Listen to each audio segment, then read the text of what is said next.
All right, welcome to our video on community mental health for Merton Barbers, hairstylists, and beauty therapists. My name is Adrian, this is Mike, and we're community development workers at Off the Record. At Off the Record, we provide free counselling to young people aged 11 to 25 in Croydon, Sutton and Merton. This counselling can be done face-to-face, via text, telephone and online. In our role as community development workers, we collaborate with communities and local organisations across the boroughs to improve access to mental health support services.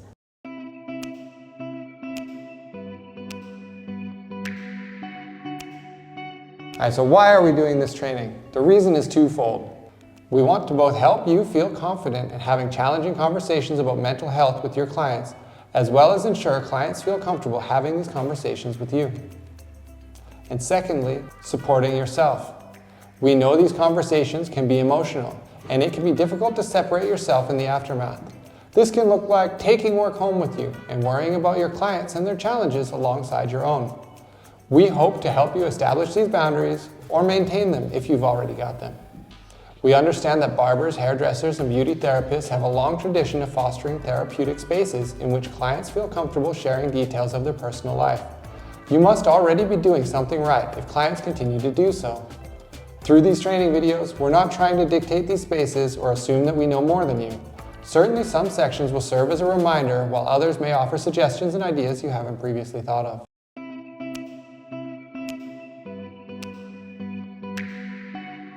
Alright, so we're going to talk about understanding mental health.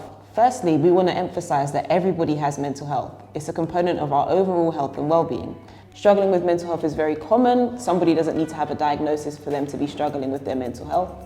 According to Mind's No Mind Left Behind campaign, at least 1 in 4 people experience a mental health problem per year. Different features of an individual's identity can affect their mental health, as well as their access to and experience of support from services when they are struggling. Whilst we go through this training, we want you to explore this idea by asking yourself, what does mental health mean to me?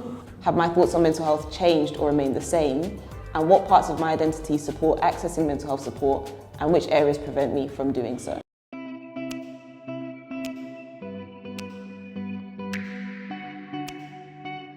Conversations around mental health continue to increase, but many people are still struggling to be open about their challenges with mental health when they're feeling low.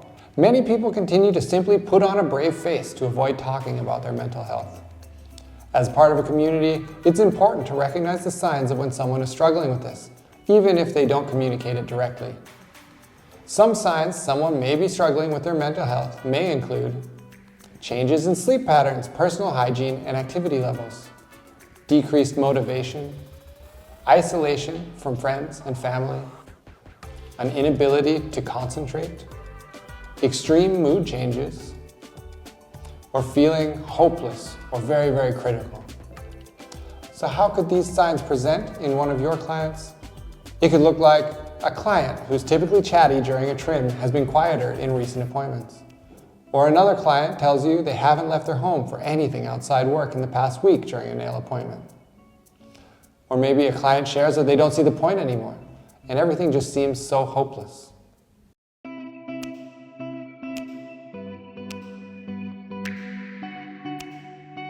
Time to Talk Day found 45% of 16 to 24-year-olds prefer to stay silent about their mental health to avoid having an awkward conversation. How do we go about having these conversations around mental health without making them awkward? Firstly, I think it's important to accept that this is an uncomfortable conversation on both ends. You may feel like you don't have all the answers to the situation a client has shared with you, and your client may also not feel ready to talk at length about how they're feeling. Both of these feelings are okay. We want you to keep the following factors in mind when you're approaching these conversations. The first one is place. Are you working in a shop or salon, or are you working at home where you're alone with the customer and more likely to be able to have a private conversation? Number 2 is time. When you approach the conversation with the client, do you feel like you'll have enough time for them to feel properly listened to and for you to offer helpful guidance? Number 3 is language. Avoid phrases which place the blame on your client. For example, what's wrong with you? And instead use phrases that show your care and consideration for them, such as, you've been on my mind lately, I've been worried about you. And more importantly, be yourself. Find language that you feel comfortable with. You're already doing well if the client feels safe enough to share such personal details with you.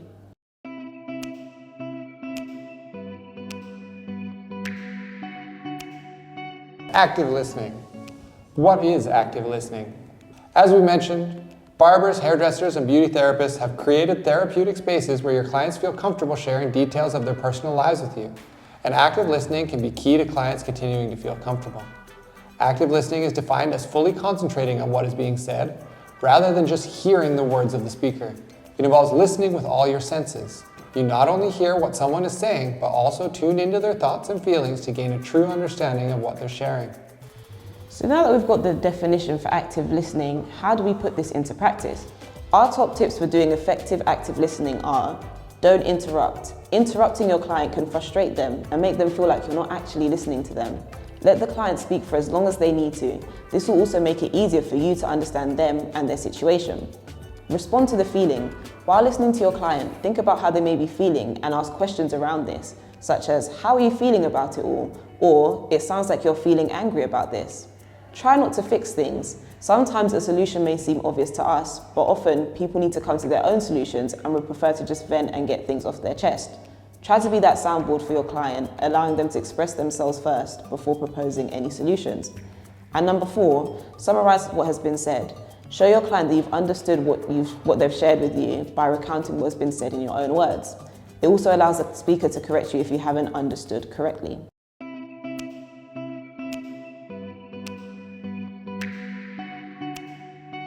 We understand that you do more than the practical elements of your job. You spend days talking to your clients and hearing about their troubles, and this can leave you feeling heavy alongside a range of emotions such as sympathetic or helpless in what your client is facing. It's so important that you look after yourself, that you create boundaries that allow you to decompress throughout and after your workday so that you can separate your work from your personal life. Extensive guidance will be shared on self-care in our information pack, but we'll share some practical tips right now. Leave a short period or buffer after an appointment with a client who you typically have conversations with around mental health. Ensure you protect and use the entirety of your lunch break. Ask those close to you to check in with you about your feelings each week. Or practice affirmations such as, it's okay for me to be experiencing these feelings. I am human, and feelings are part of being human.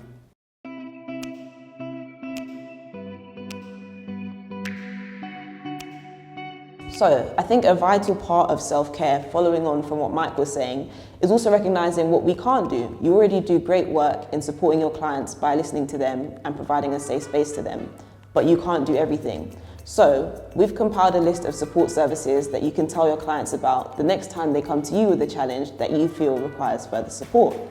The first one is community support. So, we've got recovery cafes. These are safe and supportive spaces for adults struggling with their mental health. In Merton, this is Hestia South West London Recovery Cafe in Tooting and Sunshine Recovery Cafe in Wimbledon. We've also got integrated recovery hubs, which are community-based mental health services for people experiencing severe and persistent mental health problems. These can be found in Mitcham, Morden and Wimbledon. We've also got free counselling services, so Us Are Off the Record and Merton Talking Therapies. And lastly, we have helplines. So at Merton, we've got South West London and St George's Mental Health Crisis Line. This is an out-of-office helpline which offers emotional support and advice, so you can call them at any time. 111 also has a mental health department with trained mental health practitioners who can support in the event of a mental health crisis.